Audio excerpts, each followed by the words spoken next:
Hello, happy Friday. I hope everyone is having a wonderful day. In case you have missed any of my posts, here is your Friday update.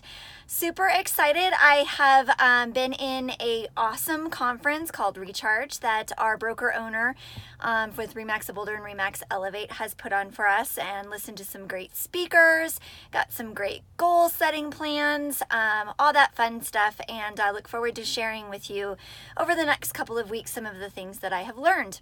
So that appropriately puts me into hashtag last 90 days, as I posted, was creating a roadmap. For me, this week was really focusing in on the roadmap for our business plan for our property management company, as well as my real estate business.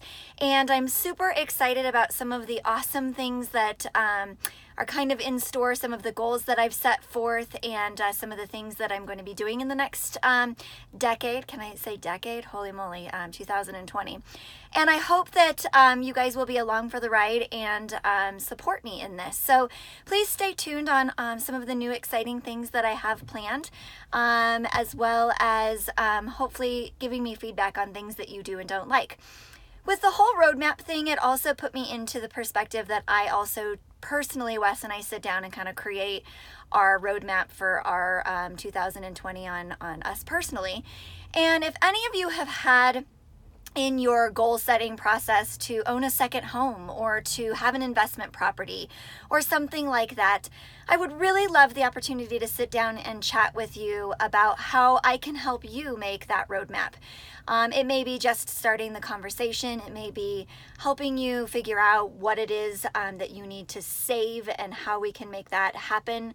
Or you may be actually ready to rock and roll and look at that investment property.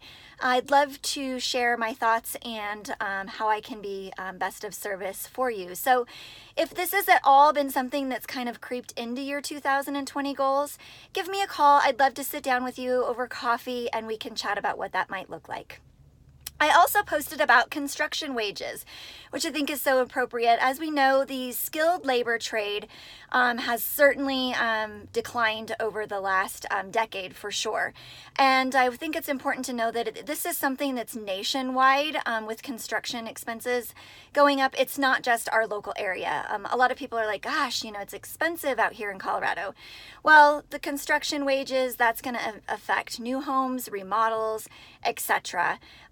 So I think that's just something to take into consideration, that it is nationwide that we're seeing these increases in wages. And was one of those things that I actually did remind my kids that it's important to be educated and be smart, and school and college and all of that, but it's also important to learn trades. I can tell you my son can work on a car amazingly, and thank God Wes knows how to do that and can help him, because I do not know how to do that. We also posted about conventional loan limits have increased for 2020. This is exciting information. It's basically what it's going to do is it's going to allow buyers to buy at a higher purchase price, which, as we know, with the purchase price increasing in our area, having those conventional loan limits increased is going to be beneficial for all consumers. So Boulder County is now at 644,900. Crazy to me. I remember when it was in the 500,000s. So that's kind of exciting information. Also, it happened yesterday and is going to be happening on Saturday, that the old ConocoPhillips / Storage Tech, depending on how you're familiar with Louisville, the builder or new developer over there was inviting people to come out, take a look, and do on-site tours, which I think is so super interesting. I'm going to try to make it out there on Saturday, but if you are at all interested on what their plan is, what they're looking like, what even the site looks like, that's what I'm curious about. Check out the link that I sent below for registering to go and do those site tours. Also, last plug in this whole goal setting kind of aspect of life, if you haven't heard of Trent Shelton, an ex-NFL player, I ran into him at our business conference that we did in November, Wes and I, and have fallen in love with his authenticness to life. I just listened to his podcast yesterday, and it was pretty powerful. And I love using the word P because he had like every example in the world of words of profit and position and powerful and your purpose and all of that stuff wrapped around the letter P. So if you're interested at all, I would highly suggest that you listen to his podcast. Awesome, authentic speaker that is really just encouraging in life in general, which I think can help us all in every aspect that we do in our life. So I hope everyone has a wonderful weekend, enjoys the snow that we are up against, and look forward to talking to you soon.